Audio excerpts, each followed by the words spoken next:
क्या आपने कभी ध्यान दिया है कि जीवन में सबसे ज्यादा संघर्ष उन्हीं लोगों के हिस्से में आता है जिनका दिल सबसे साफ होता है, जो किसी का बुरा नहीं करते, वही सबसे बड़े दर्द क्यों झेलते हैं? क्या भगवान अच्छे लोगों को परेशान करते हैं या फिर इस दर्द में कोई दिव्य रहस्य छिपा होता है? आज मैं आपको एक ऐसी अद्भुत कथा सुनाने वाला हूँ जो आपके इस सवाल का जवाब हमेशा के लिए बदल देगी। दयाराम नाम के एक सरल, ईमानदार और भोले इंसान की यह कहानी आपको बताएगी कि भगवान अच्छे लोगों को संघर्ष क्यों देते हैं, और यह संघर्ष वास्तव में दंड नहीं बल्कि एक दिव्य चयन होता है। अगर आप यह जानना चाहते हैं कि आपके जीवन में आए दुखों का असली अर्थ क्या है और क्यों भगवान आपको ही चुनते हैं, तो इस कहानी को अंत तक जरूर सुनिएगा, क्योंकि इसका उत्तर आपकी सोच को हमेशा के लिए बदल देगा। जय श्री राधे कृष्ण। प्रिय मित्र, वीडियो को शुरू करने से पहले आइए प्रार्थना करें। हे कृष्ण, जो भी भक्त आज ये अमृत वाणी को सुन रहा है, उनके जीवन में आपका कृपा सदा बनी रहे और उनके सभी कष्ट दूर हो। मित्र, ये अद्भुत वाणी को सुनने से पहले अपने विचार और भक्ति को व्यक्त करते हुए नीचे कमेंट में जय श्री राधे कृष्ण जरूर लिखें। आपकी ये भक्ति हमारी इस यात्रा को और भी पावन बनाएगी। यदि आप हमारी चैनल दिव्य शब्द पर नए हैं तो अभी सब्सक्राइब करें और घंटी के बटन को दबाएं ताकि आप हमारे हर नए भक्ति यात्रा का हिस्सा बन सके। तो चलिए बिना देरी किए ये दिव्य यात्रा की ओर बढ़ते हैं। कभी आपने सोचा है कि जीवन में सबसे ज्यादा कठिनाइयाँ उन्हीं लोगों के पास क्यों आती है जो दिल से सबसे अच्छे होते हैं, जो किसी का बुरा नहीं सोचते, किसी को धोखा नहीं देते, जो भगवान के नाम पर चलना चाहते हैं? आखिर क्यों उनके रास्ते में कांटे ही कांटे दिखते हैं? क्यों उनके सपनों तक पहुंचने से पहले तूफान उन्हें बार बार गिरा देता है? आज मैं आपको वो दिव्य उत्तर सुनाने वाला हूँ जिसे भगवान श्री कृष्ण ने स्वयं अर्जुन को समझाया था। अगर आप इस बात को समझ गए तो मैं वादा करता हूँ आपके जीवन का हर संघर्ष आपको इतना मूल्यवान बना देगा कि आप खुद हैरान रह जाएंगे। तो आइए शुरू करते हैं। कहा जाता है कि संसार में सबसे कठिन जीवन उसी का होता है जो दिल से अच्छा होता है। ये दुनिया उसी को ज्यादा परखती है, उसी को ज्यादा छलती है और उसी को सबसे गहरे घाव देती है जो भीतर से प्रेम, दया और सच्चाई से भरा हुआ होता है। लेकिन क्या आपने कभी सोचा है ऐसा क्यों ऐसा होता है कि बुरे लोग आराम से जीते हैं, झूठ बोलने वाले जल्दी आगे निकल जाते हैं और अच्छे लोगों को हर कदम पर संघर्ष का सामना करना पड़ता है? यह प्रश्न जितना सरल लगता है उतना ही गहरा है, और इसका उत्तर भगवान श्री कृष्ण ने कुरुक्षेत्र के मैदान में दिया था, तब जब अर्जुन अपने जीवन की सबसे कठिन लड़ाई का सामना कर रहा था। संघर्ष से भरा जीवन हमेशा दंड नहीं होता, कई बार वह एक वरदान होता है, मगर यह वरदान सिर्फ भगवान अपने सबसे प्यारे लोगों को देते हैं। जब मनुष्य अच्छा होता है तो उसका जीवन साधारण नहीं रह जाता। साधारण लोगों को साधारण राह दी जाती है, लेकिन जो आत्मा दिव्य होती है उसके लिए ईश्वर साधारण मार्ग नहीं बनाते।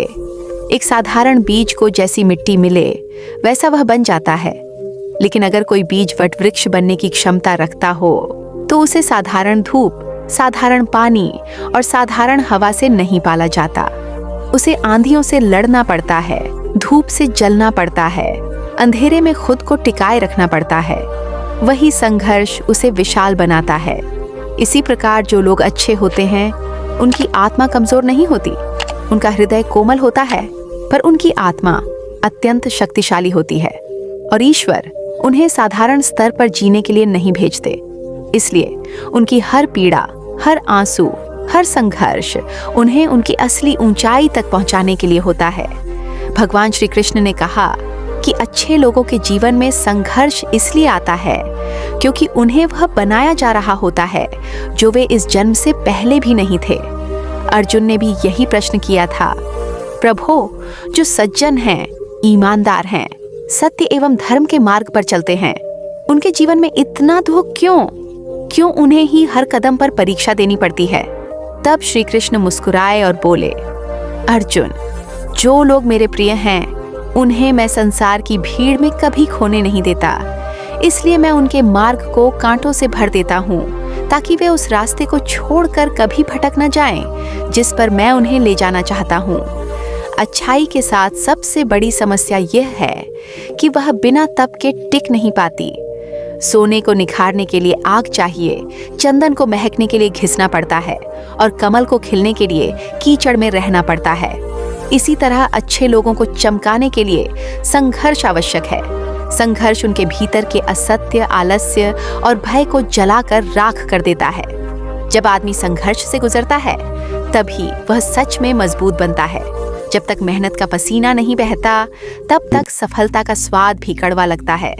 और यही कारण है कि अच्छे लोग कभी टूटते नहीं हैं, चाहे उन पर कितना भी भार क्यों न डाल दिया जाए। संघर्ष उनके अस्तित्व को तोड़ने नहीं आता, बल्कि उन्हें अंदर से भट्टी की तरह तपाकर एक नई पहचान देता है।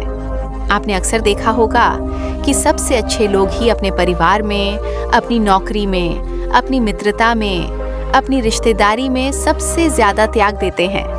वे सबकी खुशी को अपनी खुशी से ऊपर रखते हैं।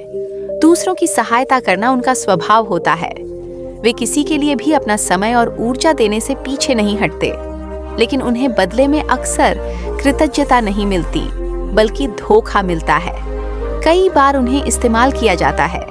कई बार लोग उनके त्याग को उनकी कमजोरी समझ लेते हैं। ऐसे में अच्छे लोग सबसे ज्यादा आहत होते हैं, और जब उन्हें चोट लगती है तो वे प्रश्न करते हैं, भगवान, आखिर मैं ही क्यों? मैंने क्या गलती की है? लेकिन सच्चाई यह है कि उन्होंने कोई गलती नहीं की होती। वे अच्छे हैं, इसलिए उन्हें चुनौतियां मिलती हैं। भगवान श्री कृष्ण कहते हैं कि अच्छे लोगों के जीवन में संघर्ष इसलिए आता है क्योंकि उन्हें एक बड़ी भूमिका के लिए तैयार किया जा रहा होता है। जीवन का हर संघर्ष आत्मा की उन्नति है। कोई भी आत्मा संघर्ष के बिना परिपक्व नहीं हो सकती। आपने देखा होगा कि एक तलवार जब तक वह कठोर परिश्रम से नहीं गुजरती तब तक वह तेज नहीं होती। जब तक कारीगर उसे बार बार चोट न दे तब तक वह हथियार नहीं बनती। उसी प्रकार अच्छे लोगों के ऊपर जीवन बार बार चोट करता है, क्योंकि उन्हें ऐसा व्यक्ति बनाना होता है जो दूसरों को रास्ता दिखा सके।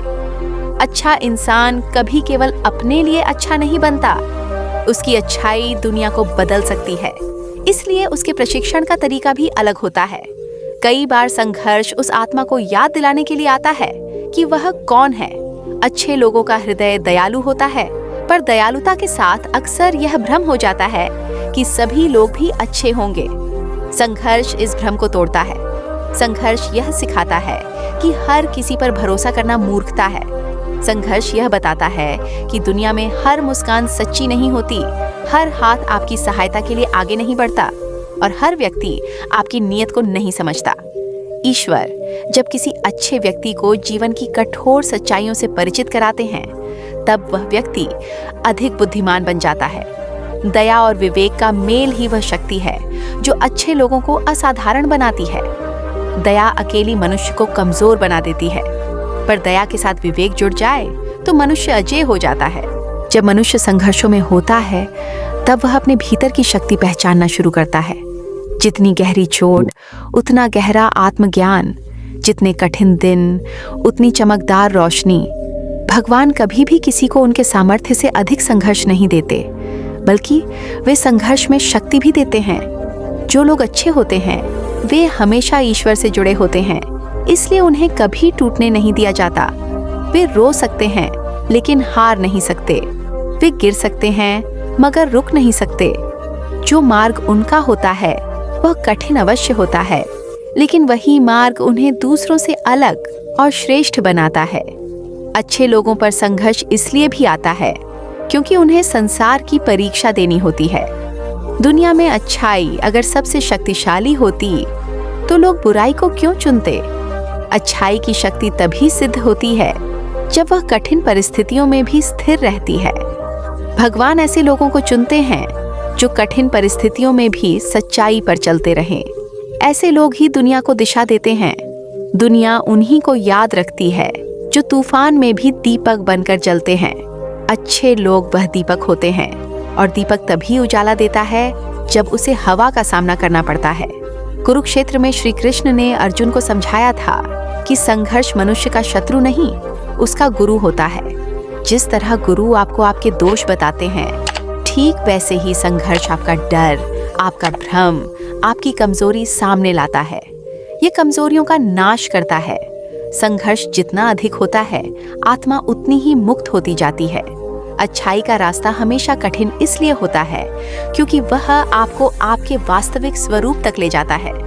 यह रास्ता आपके भीतर की सारी अशुद्धियों को बाहर निकाल देता है। और जब कोई मनुष्य अंदर से पवित्र हो जाता है, तब उसके जीवन की रोशनी इतनी प्रबल हो जाती है कि अंधेरा स्वयं रास्ता छोड़ देता है। अच्छे लोगों पर दुख इसलिए भी आता है क्योंकि ईश्वर चाहते हैं कि उनकी पहचान उनके कर्मों से हो, उनके संघर्षों से नहीं। जब अच्छे लोग संघर्ष से उभरकर सामने आते हैं, तब उनका चरित्र इतना मजबूत हो जाता है कि दुनिया भी उन्हें बदल नहीं सकती। बुरे लोगों का दर्द उन्हें और बुरा बनाता है, लेकिन अच्छे लोगों का दर्द उन्हें और अच्छा और मजबूत और करुणामय बना देता है। यही अंतर है। इसीलिए अच्छे लोगों पर कठिनाइयां सबसे ज्यादा आती हैं। एक और कारण यह है कि अच्छे लोग ईश्वर के अधिक निकट होते हैं। उनके भीतर का प्रेम, सत्य और दया उन्हें ईश्वर के करीब ला देती है। और जिस तरह एक माँ अपने बच्चों में से सबसे कमजोर बच्चे को सबसे ज्यादा गोद में उठाती है, ठीक उसी प्रकार ईश्वर भी अच्छे लोगों को अधिक संभालते हैं। लेकिन संभालने का तरीका अलग होता है। वे उन्हें संघर्ष में डालते हैं ताकि उनकी आत्मा इतनी शक्तिशाली बन जाए कि वह संसार के किसी भी तूफान का सामना कर सके। ईश्वर किसी को भी बिना कारण कष्ट नहीं देते। यदि कष्ट मिल रहा है तो समझिए कि आपकी आत्मा पर ईश्वर की विशेष कृपा है। जीवन में संघर्ष का आना इस बात का प्रमाण है कि आप किसी महान उद्देश्य के लिए भेजे गए हैं। आपको एक साधारण जीवन नहीं जीना, आपके जीवन का एक गहरा अर्थ है। और जो लोग अर्थपूर्ण जीवन जीते हैं, उनके रास्ते हमेशा कठिन होते हैं। जब कभी आपके मन में यह प्रश्न उठे कि मैं ही क्यों, मेरे साथ ही क्यों, तो बस एक बात याद रखिए, आप ईश्वर की पसंद हैं। वे आप पर इतना भरोसा करते हैं कि दुनिया की कठोरतम परिस्थितियां भी आपको हरा नहीं सकती। ये ब्रह्मांड सत्य, प्रेम और धैर्य की परीक्षा लेता है। और जो लोग इस परीक्षा में सफल हो जाते हैं, वे दुनिया के सबसे महान लोग बनते हैं। जब भी आप संघर्ष में हों, निराश न हों। जो आपको तोड़ने आया है, वही आपको बनाने वाला है। जो आपको गिराने आया है, वही आपको उठाने वाला है। और जो आपको रुलाने आया है, वही एक दिन आपको हंसाने का कारण बनेगा। संघर्ष जीवन का सत्य है, परंतु संघर्ष का परिणाम दिव्य होता है। जब आप संघर्ष से निकलते हैं, तब आप वो नहीं रहते जो पहले थे। आप अधिक बुद्धिमान, अधिक शांत, अधिक शक्तिशाली हो जाते हैं। आपका हृदय बड़ा हो जाता है, आपकी सोच विस्तृत हो जाती है, आपकी आत्मा पवित्र हो जाती है। और सबसे बड़ी बात, आप दूसरों की पीड़ा समझने लगते हैं। यही आपको एक महान व्यक्ति बनाती है। शायद यही कारण है कि अच्छे लोगों पर दुख अधिक आता है, क्योंकि उन्हें दूसरों की तकलीफ समझनी होती है। भगवान अच्छे लोगों को दूसरों के दुख का अनुभव कराते हैं, ताकि जब वे ऊंचाई पर पहुंचें, तो वे अपनी शक्ति का उपयोग दुनिया की भलाई में करें। अगर भगवान आपको संघर्ष दे रहे हैं, तो समझिए आप अकेले नहीं हैं। उनके हाथ आपके सिर पर हैं, आपकी आत्मा उनकी बाहों में सुरक्षित है। आज जो दर्द आपको महसूस हो रहा है, वही दर्द आपकी आत्मा को मजबूत कर रहा है। आज जो कमी महसूस हो रही है, वही कमी कल आपकी सबसे बड़ी ताकत बनेगी। आज जो लोग आपको नजरअंदाज कर रहे हैं, वही लोग कल आपकी रोशनी से चकित होंगे।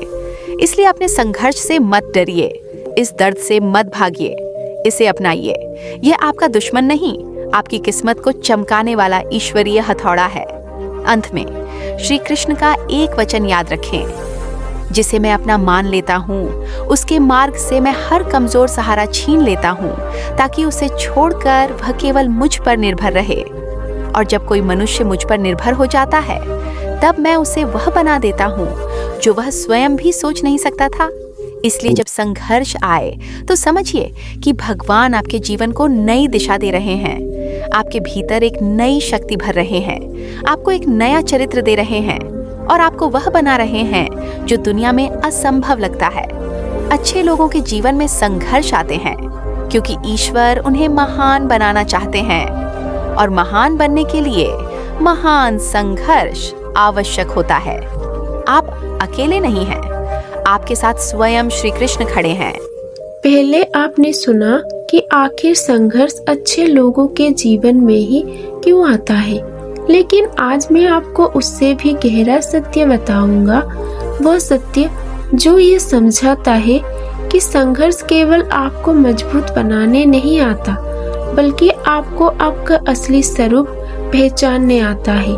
क्योंकि अच्छे लोग केवल अच्छे नहीं होते, उन्हें ईश्वर ने किसी महान उद्देश्य के लिए चुना होता है।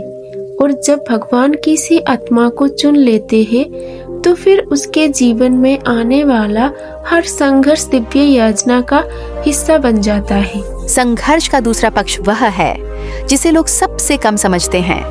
लोग मान लेते हैं कि संघर्ष केवल दंड है, केवल कठिनाई है, लेकिन वे यह नहीं समझते कि संघर्ष वह भाषा है जिसमें ब्रह्मांड मनुष्य से बात करता है।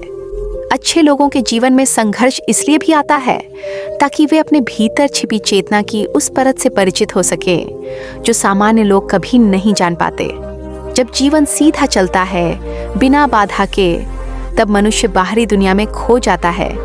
लेकिन जब जीवन अचानक टूटने लगता है, जब रास्ते बंद होने लगते हैं, जब सपने हाथ में होकर भी दूर लगने लगते हैं, तब वह भीतर की ओर मुड़ता है। यही वह क्षण होता है जब आत्मा जागृत होना शुरू होती है।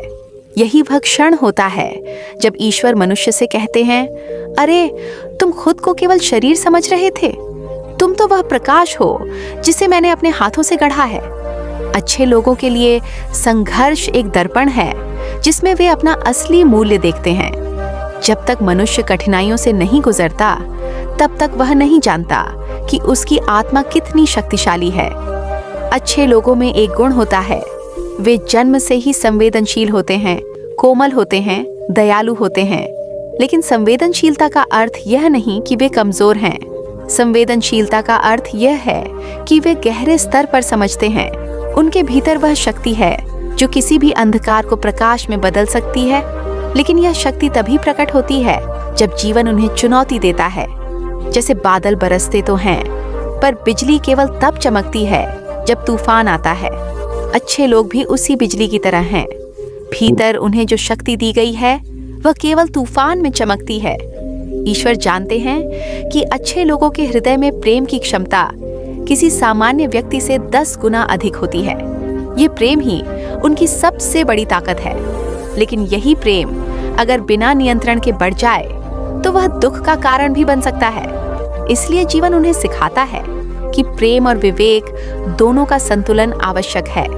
जब अच्छे लोग संघर्ष से गुजरते हैं, तब उनके भीतर एक अलौकिक समझ विकसित होती है। वे केवल दूसरों की पीड़ा नहीं देखते, बल्कि उसकी गहराई को समझते हैं। और यही समझ उन्हें भविष्य में उन लोगों की सहायता करने देती है जो अब भी दर्द में हैं। ईश्वर अच्छे लोगों को दर्द इसलिए देते हैं ताकि वे दूसरों के दर्द को समझ सके। जो व्यक्ति स्वयं आंसू नहीं जानता, वह दूसरों के आंसू कैसे पहुंचेगा? इसलिए अच्छे लोगों को पहले स्वयं आंसू का स्वाद चखाया जाता है ताकि वे एक दिन दूसरों को सांत्वना दे सकें। बहुत से लोग यह पूछते हैं कि यदि अच्छे लोग इतने महत्वपूर्ण हैं, तो फिर भगवान उन्हें पहले से सुरक्षित क्यों नहीं रखते? उन्हें संघर्ष से बचाते क्यों नहीं? इसका उत्तर गीता में है, जब तक मनुष्य स्वयं नहीं उठता, तब तक ईश्वर उसे उठाते नहीं। अच्छे लोगों को संघर्ष इसलिए दिया जाता है ताकि वे स्वयं के प्रयास से अपने भीतर की शक्ति को पहचानें। यदि भगवान हर कठिनाई को दूर कर दें, तो मनुष्य कच्चा रह जाएगा और कच्चा पात्र जीवन की धूप में टूट जाता है। लेकिन जब वही पात्र आग की भट्टी में तपता है, तब वह सोना बन जाता है। अच्छे लोगों का संघर्ष उन्हें सोना बनाता है, शुद्ध, परिपक्व और चमकदार। कभी कभी ऐसा होता है कि अच्छे लोग दुनिया से धोखा खाते हैं।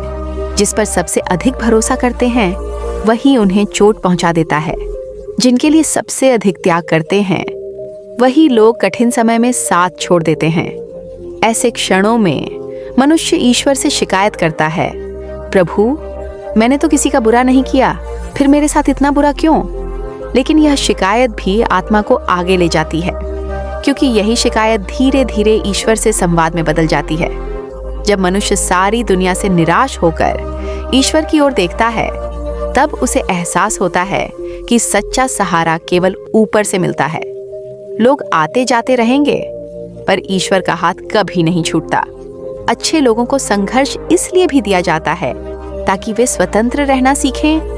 दुनिया बहुत से बंधन देती है, रिश्तों के, अपेक्षाओं के, आदतों के, डर के। अच्छे लोग अक्सर दूसरों को खुश करने में इतने उलझ जाते हैं कि अपनी आत्मा की आवाज सुनना भूल जाते हैं। संघर्ष उन्हें उनकी पहचान वापस देता है। जब जीवन उन्हें बार बार गिराता है तो वे धीरे धीरे समझते हैं कि उन्हें उठाने वाला कोई और नहीं आएगा, उन्हें स्वयं उठना होगा। यही आत्मनिर्भरता का क्षण है और यही क्षण व्यक्ति को महान बना देता है। संघर्ष अच्छे लोगों के मन को परखता है। कौन यह कह सकता है कि वह मजबूत है जब तक उसे गिराया न गया हो? कौन यह दावा कर सकता है कि वह सच्चा है जब तक उसका सत्य जांचा न गया हो?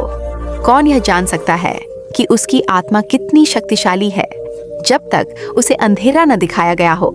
अच्छे लोगों को ईश्वर इसी परीक्षा से गुजराते हैं, क्योंकि उनके लिए ईश्वर की योजना बड़ी होती है।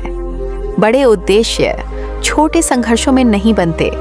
जिन लोगों को दुनिया में रोशनी फैलानी होती है, उन्हें पहले अंधेरे से गुजरना पड़ता है। जिनके भीतर प्रेम का प्रकाश प्रज्वलित होना है, उन्हें पहले दिल टूटने का दर्द महसूस करना पड़ता है। यही जीवन का नियम है। भगवान श्री कृष्ण ने कहा कि अच्छे लोगों को दुख इसलिए मिलता है ताकि वे अहंकार से मुक्त रहें। अच्छाई भी कभी कभी मनुष्य के भीतर छिपा हुआ अहंकार जगा देती है। वह सोचने लगता है कि मैं दूसरों से बेहतर हूँ, मैं अधिक दयालु हूँ, मैं अधिक महान हूँ। ईश्वर ऐसा अहंकार सहन नहीं करते, इसलिए कभी कभी वे अच्छे लोगों को संघर्ष में डालकर यह याद दिला देते हैं कि उनके जीवन की शक्ति भगवान की देन है, उनकी अपनी नहीं। वे उन्हें बताना चाहते हैं कि अगर तुम अच्छा कर रहे हो तो वह तुम्हारा महान होना नहीं, तुम्हारी आत्मा की पवित्रता है जो मैंने तुम्हें दी है। इस सत्य को समझते ही अच्छे लोग और विनम्र हो जाते हैं। उनकी अच्छाई में एक दिव्यता जुड़ जाती है। उनका हृदय अहंकार से मुक्त हो जाता है और वही मुक्त हृदय दुनिया बदलने की शक्ति रखता है। संघर्ष अच्छे लोगों को धैर्य सिखाता है। धैर्य वह गुण है जो मनुष्य को हर तूफान में स्थिर रहने की क्षमता देता है। धैर्य के बिना अच्छा व्यक्ति भी अधूरा है।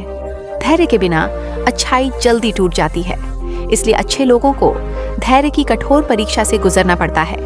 जीवन उन्हें बार बार इंतजार कराता है, कभी उनके सपनों का, कभी सफलता का, कभी सही समय का। यह इंतजार उन्हें मजबूत बनाता है। यह उन्हें विश्वास के मार्ग पर चलना सिखाता है। और जब कोई व्यक्ति विश्वास में मजबूत हो जाता है तो दुनिया की कोई शक्ति उसे हिला नहीं सकती।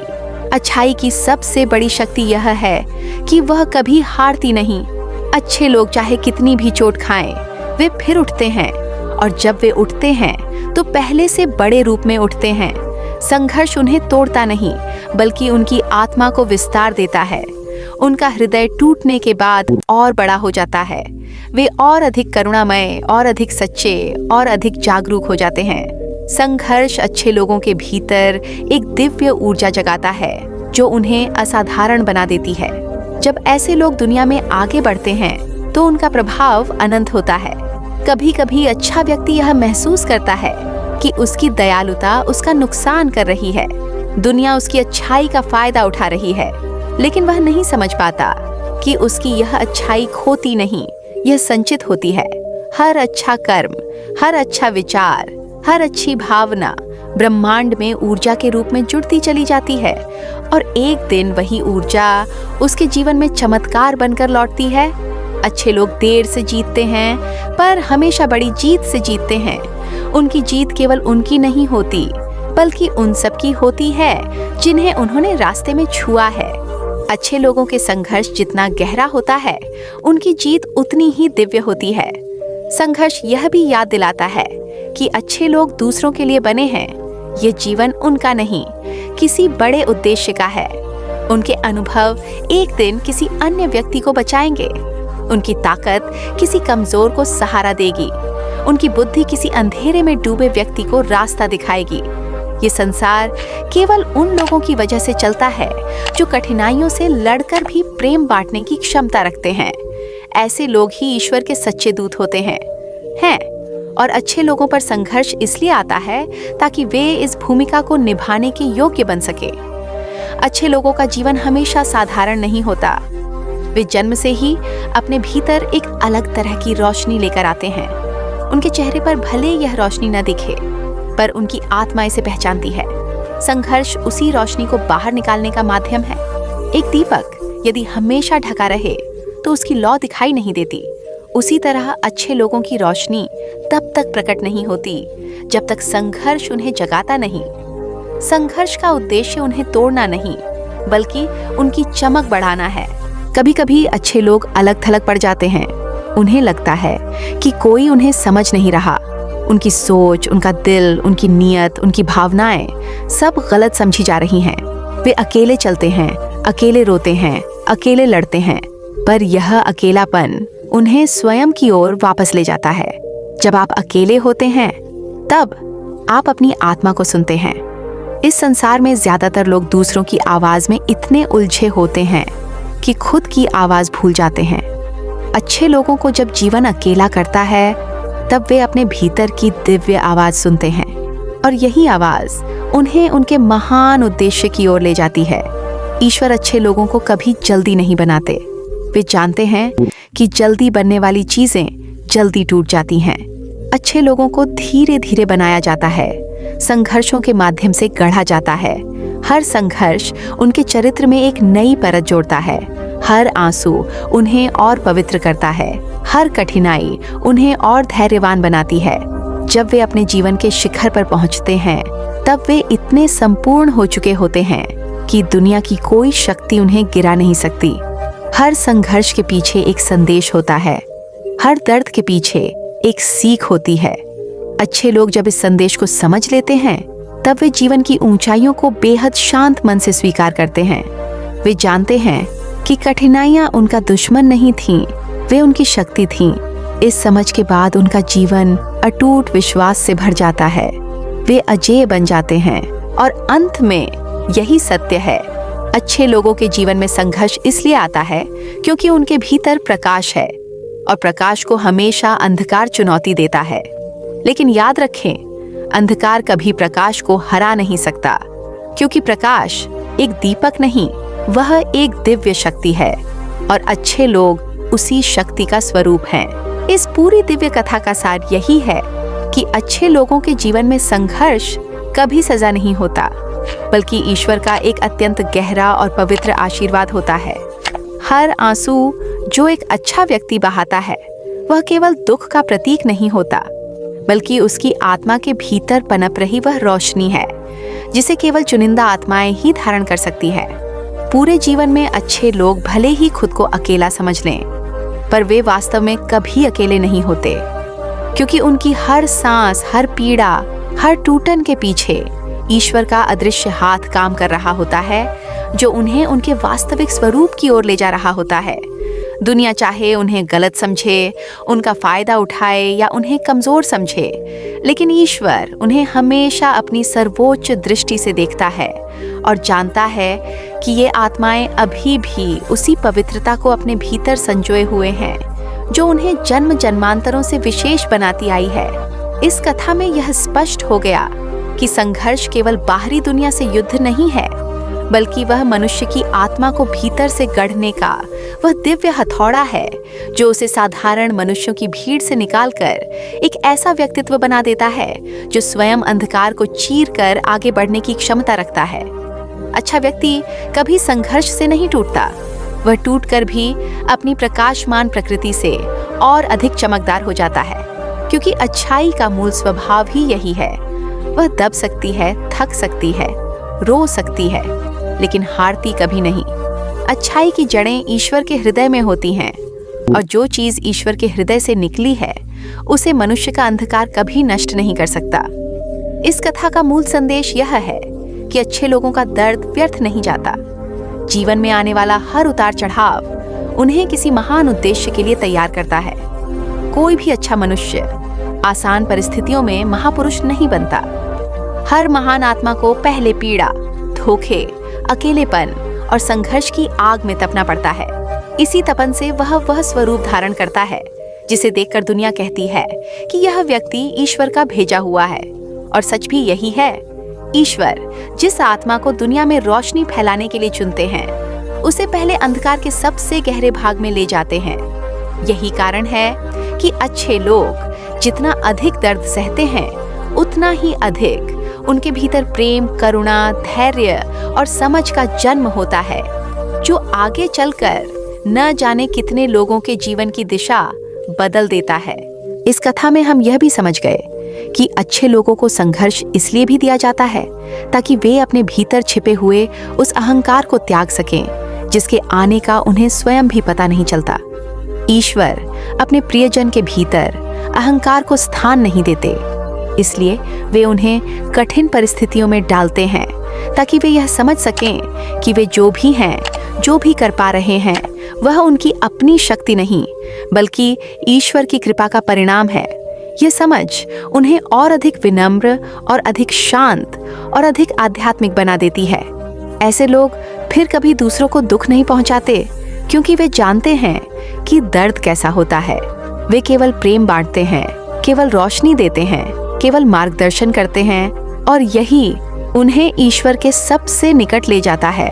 इस विशाल कथा का अंतिम और सर्वोच्च सत्य यह है कि संघर्ष अच्छे लोगों के जीवन का अंत नहीं बल्कि शुरुआत है।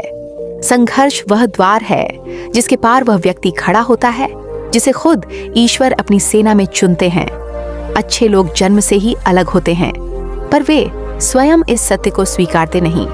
संघर्ष उन्हें वह सच्चाई दिखाता है कि वे केवल शरीर नहीं बल्कि एक दिव्य प्रकाश हैं जिसे संसार के अंधकार को मिटाने के लिए भेजा गया है। जब यह समझ अच्छे व्यक्ति के हृदय में उतर जाती है तो उसका जीवन एक नए अध्याय में प्रवेश करता है। वह अब अपने दर्द से नहीं डरता बल्कि उसे अपनी शक्ति मानता है। वह अब अकेलेपन से नहीं घबराता क्योंकि उसे पता है कि ईश्वर का हाथ हमेशा उसके सिर पर है। और वह अब दुनिया की कठोरता से व्याकुल नहीं होता क्योंकि उसे मालूम है कि ईश्वर केवल उन्हीं को कठिन राह देते हैं जिन्हें वह चाहता है कि एक दिन दुनिया उन्हें याद करे, उनसे प्रेरणा ले और उनकी कहानी सुनकर अपने जीवन में बदलाव लाए। और इसलिए इस पूरी कथा का अंतिम सार यही है। अच्छाई किसी इनाम की प्रतीक्षा नहीं करती, वह स्वयं में इनाम है। अच्छे लोग अपने संघर्षों के बावजूद महान इसलिए नहीं बनते कि वे जीतते हैं, बल्कि इसलिए बनते हैं कि वे गिरकर भी उठते हैं। ईश्वर उनके जीवन में इसलिए तूफान भेजते हैं ताकि एक दिन वे स्वयं किसी और के लिए आश्रय बन सकें। अच्छे लोगों के जीवन में संघर्ष इसलिए आता है क्योंकि उनके भीतर वह प्रकाश है जिसे अंधकार हिला नहीं सकता। उनके भीतर वह क्षमता है जिसे दुनिया रोक नहीं सकती। और सबसे महत्वपूर्ण बात, उनके पीछे वह ईश्वर खड़ा है जिसे कोई हरा नहीं सकता। यही इस कथा का शाश्वत, दिव्य और अनंत सार है। कहा जाता है कि भगवान सबसे ज्यादा उसी इंसान की परीक्षा लेते हैं जिसे वह सबसे ज्यादा ऊंचा उठाना चाहते हैं। लेकिन जब लगातार दुख, संघर्ष और परेशानियां अच्छे लोगों के जीवन में आती है तो दिल पूछता है, क्यों? आखिर क्यों भगवान अच्छे लोगों को ही इतना कष्ट देते हैं? आज मैं आपको एक ऐसी दिव्य कथा सुनाने वाला हूँ जिसमें भगवान श्री कृष्ण खुद इस प्रश्न का उत्तर देते हैं। ये कहानी है दयाराम नाम के एक साधारण लेकिन अत्यंत सत्पुरुष व्यक्ति की, जिसकी साधना और संघर्ष ने पूरे गांव को ये समझा दिया कि दुख वास्तव में दंड नहीं होता बल्कि ईश्वर का चुना हुआ मार्ग होता है। आइए सुनते हैं दयाराम की वो अद्भुत कथा। जिसमें छिपा है जीवन का सबसे गहरा सत्य। गांव का नाम था करुणापुर और इस गांव में दयाराम नाम का एक व्यक्ति रहता था। दयाराम का जीवन बिल्कुल साधारण था, पर उसका हृदय असाधारण। वह न किसी से ऊंची आवाज में बात करता था, न किसी का दिल दुखाता था, न किसी के घर से खाकर लौटता बिना धन्यवाद दिए। गांव में लोग अक्सर कहते, दयाराम जैसा आदमी आज के समय में दुर्लभ है। साफ दिल, सीधी नीयत और प्रभु का सच्चा प्रेम। लेकिन जितना नेक दयाराम था, उतनी ही कठिनाइयां उसके जीवन में थीं। उसकी खेती अक्सर सूखा झेलती, माँ बीमार रहती, घर पुराना था और बारिश में टपकता रहता। खुद दयाराम रोज सुबह सूरज उगने से पहले उठ जाता और भगवान कृष्ण की मूर्ति के सामने दीप जलाकर कहता, प्रभु, जो भी हो रहा है आपकी इच्छा से हो रहा है, मैं इसे स्वीकार करता हूँ। उसके चेहरे पर दर्द होता, लेकिन शिकायत नहीं। गांव के कुछ लोग उसकी भलमनसाहत पर हंसते भी थे। कहते, भगवान भी उसी को मारते हैं जिसे वो बेकसूर देखते हैं। अगर दयाराम थोड़ा चालाक होता, थोड़ा धूर्त होता, तो इतना दुख न झेलना पड़ता। पर दयाराम इन बातों को सुनकर भी मुस्कुरा देता। उसे विश्वास था कि हर दुख में एक संदेश छिपा होता है। फिर भी कभी कभी रात को आसमान की ओर देखकर पूछ ही लेता, हे प्रभु, मैं समझ नहीं पा रहा कि आप मुझे इतना कष्ट क्यों दे रहे हैं। जब मैं किसी का बुरा नहीं करता, तो फिर मेरे जीवन में इतना अंधेरा क्यों है। एक दिन ऐसा आया जब गांव में भयंकर सूखा पड़ा। लोग पानी के लिए तरस गए, खेत सूख गए, घरों में अनाज खत्म होने लगा। लेकिन दयाराम फिर भी रोज मंदिर जाता और वहीं प्रार्थना दोहराता, प्रभु, मुझे शक्ति दो कि मैं इस परीक्षा को सह सकूं। गांव के कई लोग उससे चिढ़ने लगे। बोले, तू हमेशा भगवान का नाम लेता रहता है, फिर भी तेरे घर में सबसे ज्यादा अभाव है। तू किसको दिखाने के लिए इतना धार्मिक बनता है। दयाराम ने इन तानों का उत्तर भी शांत स्वर में दिया, मैं भगवान को दिखाने के लिए नहीं, भगवान को समझने के लिए उनका नाम लेता हूँ। पर उस रात दयाराम का दिल टूट गया। उसने जीवन में पहली बार जोर से रोकर कहा, हे कृष्ण, अगर मैं आपका हूँ तो आप मुझे इतना अकेला क्यों कर रहे हैं। उसी रात एक अद्भुत घटना घटी। देर रात जब दयाराम सोने जा रहा था, अचानक उसके घर के बाहर शंखनाद हुआ। दरवाजे पर एक अलौकिक प्रकाश फैला। दयाराम कांपता हुआ बाहर निकला। सामने एक दिव्य पुरुष खड़े थे, पीले वस्त्र, नीले शरीर और चेहरे पर करुणा का सागर। दयाराम समझ गया, उसके सामने स्वयं भगवान श्री कृष्ण खड़े हैं। दयाराम घुटनों पर गिर पड़ा, प्रभु, मैं आपकी परीक्षा में फेल हो गया। मैंने आपसे प्रश्न पूछ लिया। कृष्ण मुस्कुराए, दयाराम, तुमने प्रश्न नहीं पूछा, तुमने अपनी पीड़ा व्यक्त की है और मैं तुमसे मिलने इसलिए आया हूँ क्योंकि तुम्हारा हृदय टूटने के करीब था और मेरे भक्त का दिल टूट जाए ये मैं सहन नहीं कर सकता। दयाराम की आंखों से आंसू और तेज बहने लगे। उसने वास्तविक दर्द बताते हुए कहा, प्रभु, मैं बुरा नहीं करता, किसी से झूठ नहीं बोलता, किसी की चीज नहीं छीनता, फिर मेरे जीवन में इतना संघर्ष क्यों है? क्यों मैं ही बार बार टूटता जाता हूँ? कृष्ण ने शांत स्वर में कहा, दयाराम, तुमसे बड़ा कोई प्यारा भक्त मेरे लिए नहीं है। पर क्या तुमने कभी सोचा कि सोना आग में क्यों डाला जाता है? क्योंकि आग सोने को जलाती नहीं, उसे शुद्ध करती है। तुम सोने जैसे हो, इसलिए जीवन की आग तुम्हें छूती है। जो लोग बाहर से चमकते हैं, उन्हें दुनिया तराशती नहीं, पर जिन्हें मैं अपना समझता हूँ, उन्हें मैं खुद तराशता हूँ, क्योंकि मैं उन्हें उस मुकाम पर पहुँचाना चाहता हूँ जहाँ साधारण लोग पहुँच ही नहीं सकते। दयाराम विस्मित होकर सुनता रहा। कृष्ण ने आगे कहा, दुख तुम्हें तोड़ने नहीं आया दयाराम, बल्कि तुम्हें मजबूत बनाने आया है। तुम्हारे जीवन में मैं हर उस चीज को हटाता चला गया जो तुम्हें कमजोर करती। कभी लोगों का साथ छीन लिया, कभी पैसा, कभी सुख, क्योंकि तुम्हें उन चीजों पर निर्भर नहीं करना था, तुम्हें सिर्फ मुझ पर निर्भर होना था। और आज तुम तैयार हो चुके हो? दयाराम ने पूछा। किसके लिए प्रभु? कृष्ण ने अपना हाथ उसके सिर पर रखा। उस महान जिम्मेदारी के लिए जो तुमसे पहले किसी ने नहीं निभाई। तुम्हारे दुखों ने तुम्हें सिर्फ दयालु ही नहीं, अनुभवी भी बनाया है। तुम अब दूसरों के दुख को समझ सकते हो, क्योंकि जिसने दर्द नहीं झेला वह किसी और का दर्द कम नहीं कर सकता। इतना कहकर कृष्ण ने दयाराम को वरदान दिया, कल सुबह से तुम्हारे जीवन का अंधेरा मिटना शुरू होगा। और ऐसा ही हुआ। अगले ही दिन बादल घिर आए, बारिश हुई, खेत हरे हो गए, बीमार माँ ठीक होने लगी। गांव वालों ने दयाराम को सम्मान देना शुरू किया, पर दयाराम ने कभी इसे अपना भाग्य नहीं कहा। वह कहता, यह सब मेरे प्रभु की दया है, मैं तो बस संघर्ष का वह रास्ता चल रहा था जिसे भगवान ने मेरे लिए चुना था। धीरे धीरे दयाराम गांव का सबसे बड़ा सहारा बन गया। लोग दुख लेकर उसके पास आते और वह उन्हें वही बात कहता जो कृष्ण ने उससे कही थी, दुख दंड नहीं है, प्रकाश का पहला चरण है, और संघर्ष भगवान का चुना हुआ मार्ग है जो हमें उस ऊंचाई पर ले जाता है जहां दुनिया के लोग पहुंच नहीं पाते। दिन बीतते गए और दयाराम की करुणा, बुद्धि और दिव्य अनुभव पूरे गांव को बदलने लगे। बच्चों को वह संस्कार सिखाता, बुजुर्गों की सेवा करता और हर शाम अपने आंगन में बैठकर कृष्ण का भजन गाता। लोग कहते, दयाराम का जीवन स्वयं एक उपदेश है। दुख ने उसे हराया नहीं, बल्कि ईश्वर ने उसे दुख के माध्यम से उठाया।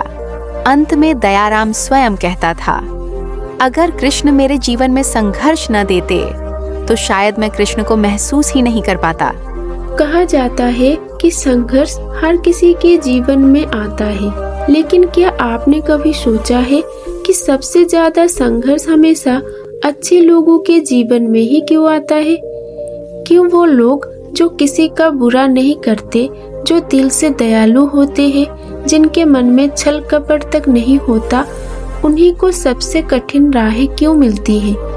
क्या ये भगवान की परीक्षा है या फिर कोई छिपा हुआ आशीर्वाद? आज मैं आपको एक दिव्य कथा सुनाने वाला हूँ, दयाराम नाम के उस व्यक्ति की, जिसके जीवन ने यह साबित कर दिया कि दुख दंड नहीं होते, बल्कि भगवान का चुना हुआ पथ होते हैं।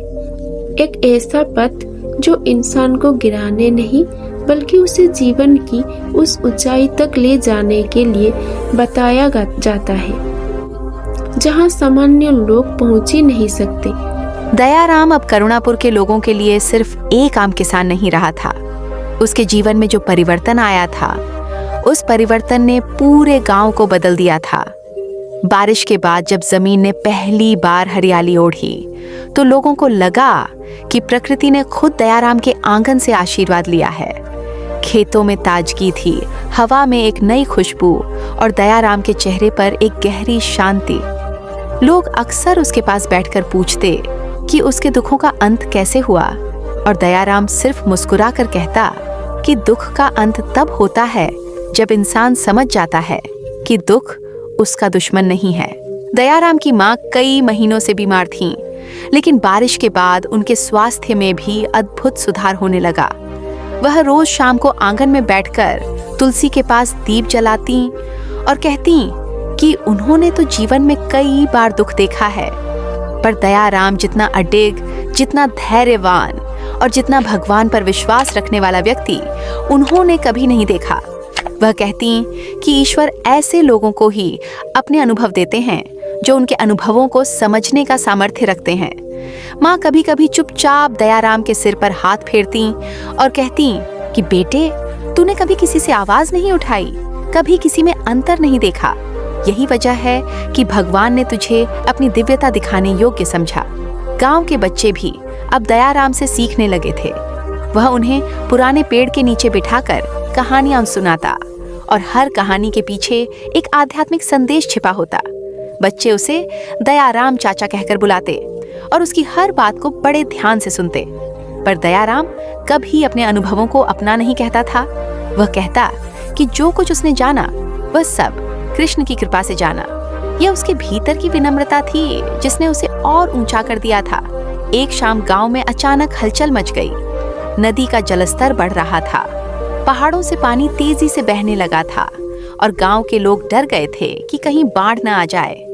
कई घर नदी के किनारे थे और पानी धीरे धीरे उन घरों के पास पहुंचने लगा था। लोग अपने अपने घरों को बचाने के लिए दौड़ रहे थे। बच्चे रो रहे थे, महिलाएं अपने सामान समेट रही थीं। गांव में घबराहट का माहौल था। लेकिन दयाराम शांत था। उसने कहा कि भय में निर्णय नहीं लिए जाते। उसने गांव के पुरुषों को बुलाया और सबको संगठित किया। उसने कहा कि नदी को बांधना संभव नहीं है, पर उसके बहाव को रोका जा सकता है। गांव के लोग पहले तो हिचकिचाए, पर दयाराम की दृष्टि और अनुभव पर उन्हें भरोसा था। उसने सभी को निर्देश दिए कि पत्थरों को एक विशेष क्रम में रखना है, मिट्टी से जगहों को मजबूती देनी है और बहाव को किनारों की ओर मोड़ना है। लोग उसकी बात मानने लगे। रात भर वह खड़ा रहा। पसीना और बारिश की बूंदें उसके चेहरे पर एक साथ पड़ रही थीं, पर उसके चेहरे पर भय नहीं था। वह बार बार यही कह रहा था कि किसी का घर डूबेगा नहीं। कृष्ण ने वचन दिया है। जब भोर की पहली किरण निकली तो लोग देखते रह गए। नदी का बहाव रुक चुका था। दयाराम और गांव वालों ने मिलकर रात में जो बांध बनाया था वह मजबूत खड़ा था। गांव बच गया था। लोग खुशी से दयाराम के पास दौड़े आए, लेकिन दयाराम शांत था। उसने दोनों हाथ जोड़कर कहा कि यह प्रभु की कृपा है, मैं तो सिर्फ उनका दूत था। इस घटना के बाद गांव में दयाराम की प्रतिष्ठा और बढ़ गई। लोग उसे एक साधारण किसान से अधिक मानने लगे। वह एक मार्गदर्शक था, एक प्रकाश था, एक ऐसा इंसान जो दूसरों के लिए जीता था। पर दयाराम को कभी भी यह महसूस नहीं हुआ कि वह बड़ा हो गया है। वह हर दिन मंदिर जाता, वही दीप जलाता और वही प्रार्थना करता, प्रभु मुझे ऐसा ही बनाए रखना कि मैं कभी अहंकार को अपने करीब न आने दूं। लेकिन जीवन कभी एक ही रंग में नहीं रहता। प्रकृति जैसे हर इंसान को परखती रहती है। कुछ महीनों बाद गांव में महामारी फैली। ये बीमारी ऐसी थी कि एक बार लग जाए तो लोग कमजोर होते जाते। कई लोग बीमार पड़ गए। डर और निराशा फिर से गांव में फैलने लगी। दयाराम ने इस बार भी खुद को पीछे नहीं किया। वह घर घर जाकर लोगों की सेवा करता, उनके लिए काढ़ा बनाता, दवाइयां देता, उनके मन की हिम्मत बढ़ाता। लोग कहते कि वह इंसान नहीं, कोई देवदूत है, पर दयाराम इससे असहज हो जाता था। वह कहता कि मैं तो बस वही कर रहा हूँ जो मनुष्य का धर्म है, सेवा। एक रात जब वह एक बीमार बच्चे को देखने लौटा तो उसकी माँ ने कहा, बेटा तू पूरे गांव को संभाल रहा है, पर कभी खुद का भी ध्यान रख। अगर तू गिर गया तो हम सब गिर जाएंगे। दयाराम ने मुस्कुराकर कहा कि जब तक कृष्ण मुझे खड़ा रखेंगे मैं खड़ा रहूंगा। लेकिन उसी रात वह खुद तेज बुखार में गिर गया। उसे पता भी नहीं चला कि कब उसका शरीर थक गया और कब वह बेहोश हो गया। सुबह जब लोग उसे देखने आए तो सब डर गए। दयाराम का शरीर जल रहा था। कई दिन तक उसकी हालत बिगड़ती रही, पर आश्चर्य की बात यह थी कि वह बेहोशी में भी कृष्ण का नाम लेता रहता।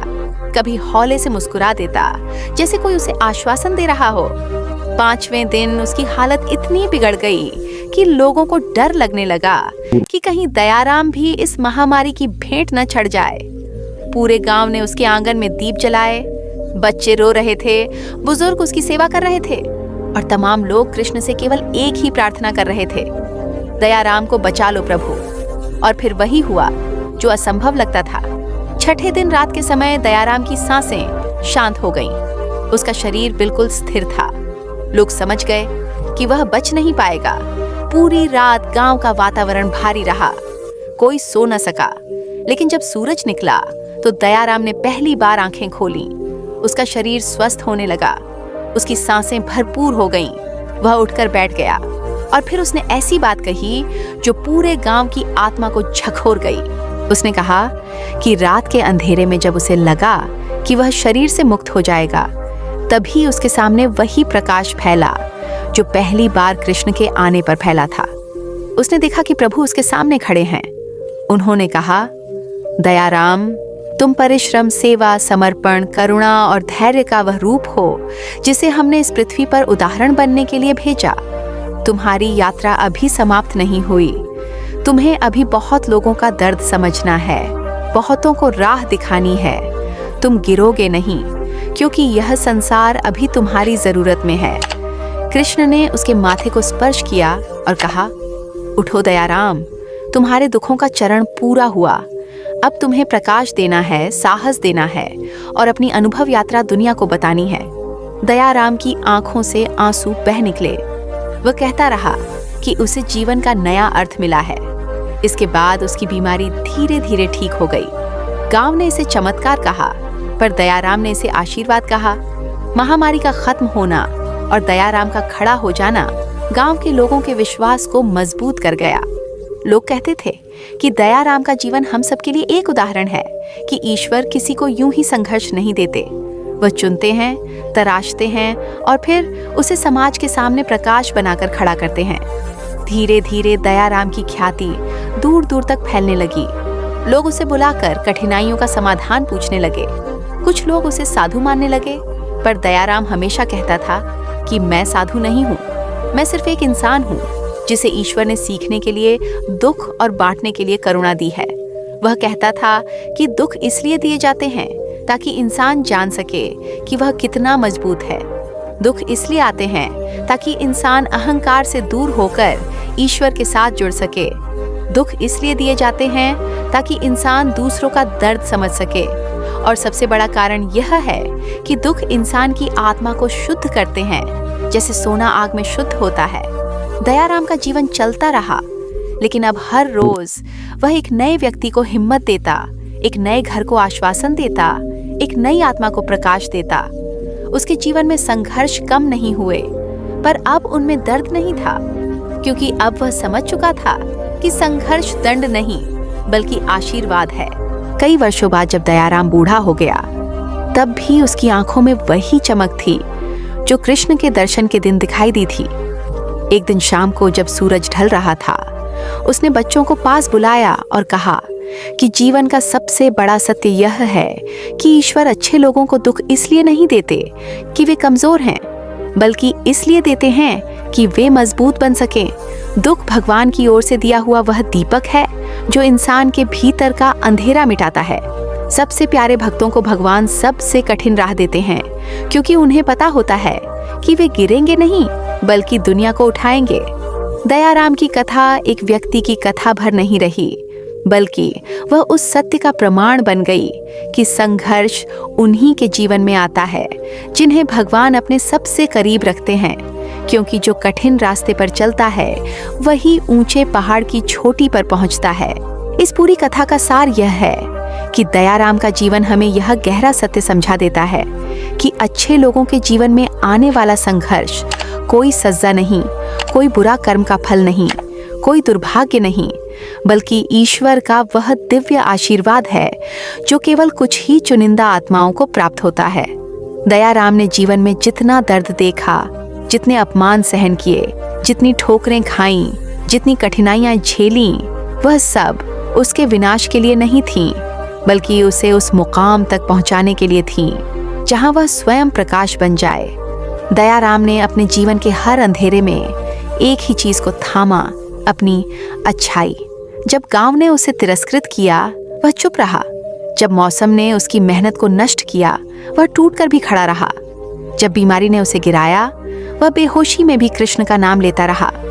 दयाराम ने कभी किसी का बुरा नहीं चाहा, कभी किसी को दोष नहीं दिया, कभी अपनी पीड़ा का रोना नहीं रोया। यही वह स्वभाव था जिसने उसे अलग बना दिया। ईश्वर अच्छे लोगों को इसलिए कठिन मार्ग देते हैं क्योंकि वे जानते हैं कि केवल वही आत्माएं इस मार्ग पर चलने का साहस रखती हैं। दुष्ट लोगों को कठिनाइयां देने का कोई लाभ नहीं, क्योंकि वे कठिनाइयों को समझते ही नहीं। कठिनाई वहीं रखी जाती है जहां आत्मा उसका अर्थ समझ सके। दयाराम को पड़ने वाला हर संघर्ष उसे और तराशता गया। जिस प्रकार सुनार सोने को आग में डालकर उसका रूप निखारता है, ठीक उसी प्रकार ईश्वर अच्छे लोगों को जीवन की आग में डालकर उन्हें भीतर से चमकदार बनाते हैं। जब नदी के तेज बहाव ने पूरे गांव को खतरे में डाला, तब दयाराम आगे बढ़ा। जब महामारी ने लोगों को तोड़ा, तब दयाराम ने दूसरों का हाथ थामा। और जब स्वयं दयाराम को मौत ने छुआ, तब भी ईश्वर उसके साथ खड़े रहे। यही इस कथा का दिव्य रहस्य है कि ईश्वर अपने सबसे प्रिय भक्तों को सबसे गहरी खाई तक ले जाते हैं, ताकि उन्हें वह उड़ान दे सके जो सामान्य लोग कभी सोच भी नहीं सकते। दयाराम का जीवन इस सत्य का प्रमाण है कि जितना बड़ा संघर्ष उतनी ही बड़ी कृपा, जितना बड़ा दुख उतना ही बड़ा उद्देश्य। जो लोग अंदर से पवित्र होते हैं उन्हें ईश्वर कभी सरल यात्रा नहीं देते, क्योंकि सरल यात्राएं साधारण मनुष्य को बनाती हैं, लेकिन कठिन यात्राएं महापुरुष को जन्म देती हैं। दयाराम ने हमें यह सीख भी दी कि अच्छाई का रास्ता फूलों से नहीं बल्कि कांटों से भरा होता है, पर जो व्यक्ति इन कांटों को पार कर लेता है वही दुनिया के लिए छाया बनता है।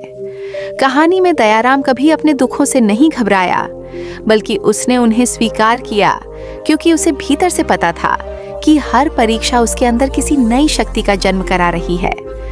वही व्यक्ति दूसरों की पीड़ा समझ सकता है जिसने पीड़ा महसूस की हो। वही व्यक्ति दूसरों के लिए प्रकाश बन सकता है जिसने अंधेरे का अनुभव किया हो। दयाराम के दुखों ने उसे कमजोर नहीं बनाया, बल्कि उसके भीतर करुणा, विनम्रता, संयम, साहस और ईश्वर निष्ठा को 1000 गुना बढ़ा दिया। यही कारण है कि जब वह गिरा तब भी उठ खड़ा हुआ, जब वह टूट गया तब भी मुस्कुराया, जब वह अकेला हुआ तब भी ईश्वर उसके साथ थे। हंस देते हैं क्योंकि वे उनके जीवन से किसी बड़े उद्देश्य को पूरा करवाना चाहते हैं। अच्छा व्यक्ति अपना संघर्ष अकेला नहीं झेलता, उसका हर दर्द ईश्वर की ओर से भेजा गया संदेश होता है। उसकी हर परीक्षा उसके अगले पड़ाव का द्वार होती है। उसका हर आंसू उसके भविष्य की रोशनी की नींव होता है। दयाराम ने पूरे जीवन यह महसूस किया कि दुख कभी विनाश के लिए नहीं आते, वे जन्म देते हैं नए विचारों को, नई शक्ति को, नई पहचान को। संघर्ष मनुष्य को मजबूत नहीं बनाता, बल्कि उसे उसके वास्तविक स्वरूप से परिचित कराता है। जब दयाराम मृत्यु के करीब पहुंचा, तब कृष्ण का आना इस बात का संकेत था कि ईश्वर कभी भी उस आत्मा को नहीं छोड़ते जो सच्चाई के मार्ग पर चल रही हो। ईश्वर ने उसे बताया कि उसका जीवन केवल उसका नहीं, पूरे गांव का मार्ग है। दयाराम की इस दिव्य यात्रा ने यही सिद्ध किया कि अच्छे लोगों के जीवन में दुख इसलिए आते हैं ताकि वे संसार के लिए आशा बन सकें। और इस प्रकार इस विशाल कथा का अंतिम निष्कर्ष यही है कि अच्छा व्यक्ति संघर्ष में इसलिए नहीं डाल दिया जाता कि वह टूट जाए, बल्कि इसलिए कि वह बन जाए जो उसे होना चाहिए, मजबूत, करुणामय, धैर्यवान, प्रकाशमान और ईश्वर के निकट। दूसरे लोग संघर्ष से डरते हैं, पर अच्छे लोग संघर्ष से निखरते हैं। उनके अंदर वह दिव्यता होती है जो अंधकार को रोशनी में बदल देती है। दयाराम इस सत्य का जीवित प्रमाण है कि जिस व्यक्ति के पीछे ईश्वर खड़े हों, उसके सामने चाहे जितने तूफान आए, वह अंततः वही बनकर निकलता है जो दुनिया में प्रकाश लाने के लिए पैदा हुआ था। उसका दर्द ही उसकी शक्ति बनता है, उसका संघर्ष ही उसकी पहचान और उसकी विनम्रता ही उसकी महानता। यही है इस कथा का अनंत सत्य। अच्छे लोग कभी दुखों की वजह से छोटे नहीं होते, बल्कि दुखों की वजह से और भी महान बन जाते हैं, क्योंकि ईश्वर उन्हीं पर सबसे अधिक भरोसा करते हैं जिन्हें वे कठिन राह देते हैं। दोस्तों, दयामय की इस दिव्य कथा से हमें एक बात बहुत गहराई से समझ आती है कि जीवन में आने वाला हर संघर्ष कोई सजा नहीं होता। ये भगवान का दिया हुआ वो विशेष मार्ग होता है जिस पर सिर्फ वे लोग चल सकते हैं जिनके भीतर अच्छाई, धैर्य और सच्चाई होती है। दुख आपको तोड़ने नहीं आते, बल्कि आपको उन ऊंचाइयों तक पहुंचाने आते हैं जहां सामान्य इंसान कभी पहुंच ही नहीं सकता। अगर आज आपकी जिंदगी में दर्द है, रुकावटें हैं, समस्याएं हैं, तो समझ लेना कि भगवान ने आपको चुन लिया है एक बड़ी कहानी के लिए, एक बड़ी जीत के लिए और एक महान उद्देश्य के लिए। आप अकेले नहीं हो, आपके हर कदम पर भगवान आपके साथ है। आपका हर आंसू देखा जा रहा है और आपका हर संघर्ष एक दिन आपकी सबसे बड़ी शक्ति बनकर खड़ा होगा। यदि इस कहानी ने आपके मन को छुआ हो, आपके दर्द को थोड़ा भी हल्का किया हो या आपकी सोच में एक भी छोटी सी रोशनी जगाई हो, तो कृपया इस वीडियो को लाइक जरूर करें। शायद आपकी एक शेयर से किसी और टूटे हुए दिल को संभालने की ताकत मिल जाए। और हाँ, हमारे चैनल को सब्सक्राइब जरूर करें, क्योंकि मैं रोज आपके दिल को बदलने वाली ऐसे ही दिव्य बातें, कहानियाँ और श्री कृष्ण की प्रेरणाएं लेकर आता रहता हूँ। आपकी एक छोटी सी सपोर्ट हमारी मेहनत को ही नहीं बल्कि हजारों लोगों के जीवन को रोशनी देने का माध्यम बन सकती है।